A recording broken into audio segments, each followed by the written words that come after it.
في حاجة خطيرة جدًا موجودة في بعض البيوت وهي كبسولات الغسيل.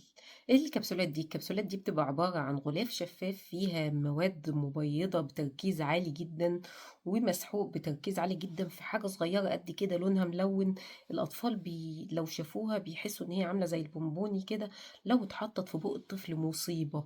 الجمعية الأمريكية لطب الأطفال لقت أكتر من 10,000 حالة سنويًا من سن 6 شهور ل3 سنين حصل لها تسمم بسبب الكبسولات دي. الكبسولات دي لو اتحط عليها أقل نسبة مَيّة، الغلاف الشفاف بتاعها ده لو أنتِ حتى إيديكِ مندية كده، لو أنتِ مسكتيها هتلاقيها بدأت تدوب في إيديكِ، فما بالِك لو الطفل حطها في بُقُّه، بعد كده دعك في عينيه. في أطفال حصل لها عمى بسبب إن هم دعكوا عينيهم بعد ما مسكوا الكبسولات دي، وفي أطفال تانية حصل لها حروق في الفم وتسمم وضيق في التنفس، وبعضهم حصل له فقدان للوعي بسبب الكبسولات دي.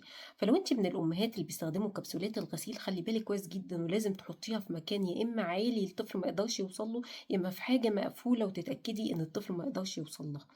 الكبسولات دي فيها مواد كيماوية عالية جدًا، لإن هي صغيرة في الحجم وعايزين تخلّيها تدّي تأثير كبير في تنضيف الملابس، فبالتالي بيحطّوا فيها حاجات بتركيزات عالية جدًا، عطور، مواد كاوية، مواد مبيضة، مذيبات دهون.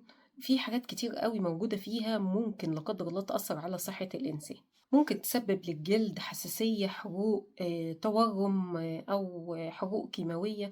فلازم نخلّي بالنا كويس إن أنتِ حتى اغسلي إيديكِ بعد ما تمسكيها.